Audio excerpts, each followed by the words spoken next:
China is the largest country in the world. Canada, not even in the top 10. So why are so many Chinese leaving their homes for the Great White North? The Canadian Magazine of Immigration states that just over 545,000 Chinese have immigrated to Canada. Most moved to the larger provinces like Ontario, Quebec, British Columbia, and Alberta. However, in 2011, a report stated that New Brunswick had 1,055 Chinese living in her small maritime province. I've met many Chinese people here in Fredericton, though mostly students. I'm curious as to what immigration has been like for them. What is it like to leave your homeland, come to a place where the culture is different, the language is different, the food is different, even television is different? The Chinese people are a very kind people, I've found. They're very polite and very nice. I asked different people to, answer my questions about what it's like to be Chinese in Canada. They were happy to comply. Chiwer Jiang is a third-year student at St. Thomas University. Mr. Jiang came from southwest China to obtain a degree in journalism.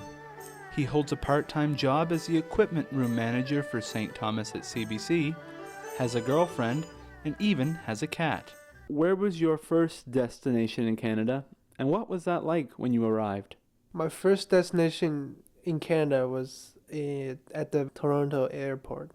It was a rainy day and I got off the plane. That was like a 24 hours flight and I was very tired. My English wasn't so good at that time, so I couldn't know where is the exit. So I want to ask one of the security guys. I bumped into one of the security guys and I tapped his shoulder.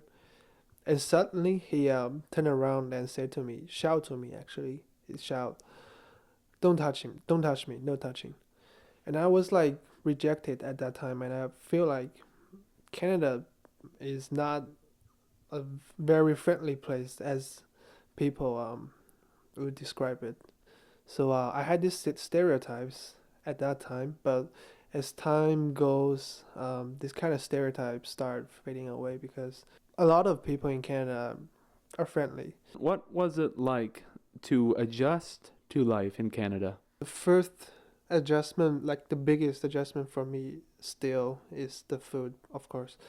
In terms of culinary, you don't put a lot of spice in Canadian food. I used to have a lot of like spicy food back then, so I couldn't get used to it. So that must be one of the biggest adjustment for me. What is your fondest memory of Canada?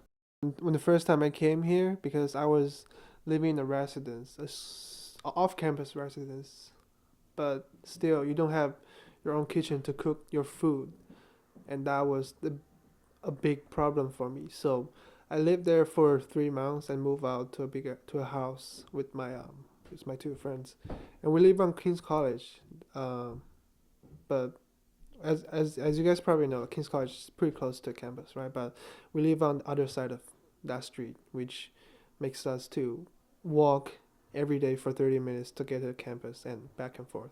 Especially in the winter, it's even harder to, just walk to campus. But for me, I think that was fun, and I overcomes it. Even though I skipped a lot of classes, but still, like overcome the problem, the obstacle is one of the funnest memory that I had in Canada. So you lived off campus in an off-campus residence. Where are you living now? Yeah, I'm living with my roommates. They're all female. I'm the only male, which makes me lucky. It must be hard at times to be away from your home country. What do you do to soothe that pain?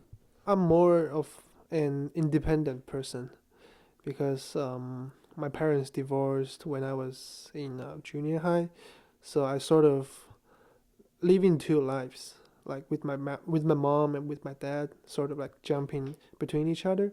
So that kind of experience make me more independent than the other teenage with my age. So I'm more like independent person. I wanna, I don't know, just go further, go away from home to see the words, to see what's going on out there. There must be struggle, of course, but For me, I think I'm pretty comfortable. I'm like I'm more like a adaptive person. So, do you miss China in any way? Well, I miss China because that's the place where I grew up, and that's the place where I live for the most of my life. But I don't miss China sometimes because I feel like China is still a developing country, even though it's big, like in the terms of the land, but it's still developing. But compared to Canada, compared to the States, compared to some other countries, What do you hope to accomplish while you're here in Canada?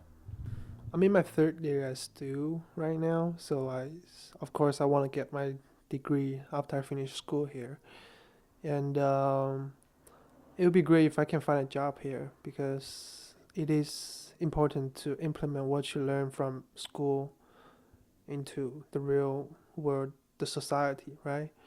So it'd be great if I can find a job here. That'd be great. Yeah, I'm thinking about immigration and that kind of stuff because as an outsider, you have to have a plan if you want to stay in some foreign countries, right? Get my degree, find a job, immigrate. Han Chen is a fourth-year Chinese exchange student who spent this last semester studying political science at St. Thomas University. Before coming to Canada, Mr. Chen attended a political science and law school back in Beijing. He has a dream of moving to North America one day. So Han, what was it like when you came to Canada? Life here is very comfortable and it's much quiet than I thought. So, but back in China, it's a little bit crowded. And life here is much more peaceful. So why did you come here? Like why did you leave one of the biggest countries in the world to come to Canada? Actually, come to Canada is the exchange program in my university. By the way, my university is called China University of Political Science and Law, and we have lots of exchange programs. When it comes to me, I want to go to the North American continent, and America and Canada would be my first choice. But since the exchange numbers in my university is much less than the numbers of come to Canada, so that's why I applied here and I got selected. China and Canada have two completely different cultures. What was it like to experience culture shock? Before I come here, I have some kind of like a mental preparation for culture shock. So I thought it would be much less, it would be a little bit worse than I thought. But when I come here, it things comes very good. So I didn't experience so much culture shock because when I was in my 15 or 16s, I see a lots of what we call the Western movies. Most of them actually come from America. So I have seen a lot lives of a lot of people in America. So I know what it's gonna be like before I come here. But actually, I would expect that Canadian people to be very not that friendly. But I come here and the Canadian people are so friendly. So I didn't experience so much culture shock, but because I have prepared for something worse, but it's not that worse. When you are here on your exchange program, what do you hope to accomplish? Major reason I come here is to improve my English because since back in China that people all speak Mandarin and there ain't too much opportunities for you to speak English. Only when you take for example, the TOEFL test or the IELTS test, you have to write it in English. But most times we write in Mandarin, we speak Mandarin, so we don't have so many chance to speak English. And when it comes to the test, I think most Chinese students will get a very high score on reading, on writing, on listening, but they have a very low score on speaking. I have a Canadian roommate, and sometimes when we communicate with each other, I find it really difficult for me to express myself.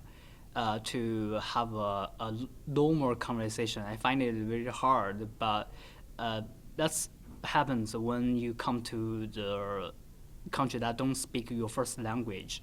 But I'm getting better because I'm practice my English a lot with lots of friends. Back in China, don't smile a lot and say hi a lot. But I come here and the people are very friendly and they speak a lot. So it's a little bit no, it's not actually challenge. It's actually a difference that I expected it to be not so kind, so friendly, but it's very good. I really like it. I really enjoy it. Canada's largest foreign-born demographic are the Chinese. They're some of our most frequent tourists as well, with around 450,000 visiting each year. In 2009, British Columbia had 1,094 Chinese children enrolled in K-12 classes. By 2014, the number grew to 4,306. How far the Chinese have come since their people's first arrival. The first Chinese came in the 1800s, with Chinamen helping to build the CP Railway. Over a 3-year period, the 17,000 Chinese men who came worked for merely $1 per day. These men went into tunnels to blast and dig away at mountainsides, and other more dangerous tasks of building a railway because, well, they were seen as less than human. These people, these men, mothers' sons, sisters' brothers, wives' husbands, were seen as disposable. Many died from the treacherous conditions, scurvy, and lack of medical care. After the railway was built, those Chinese who didn't return to their homeland moved eastward. Many operated laundromats, became gardeners, or operated restaurants. Those who immigrated in 1900 had to pay a $100 head tax. In 1903, the rate was increased to $500. Now look at the Chinese and descendant Chinese in Canada today. At my university, Professor Jan Wong, a Chinese descendant from Montreal, teaches journalism. Norman Kwong, Alberta's lieutenant governor from 2005 to 2010, and also an ex-CFL football player, is of Chinese heritage.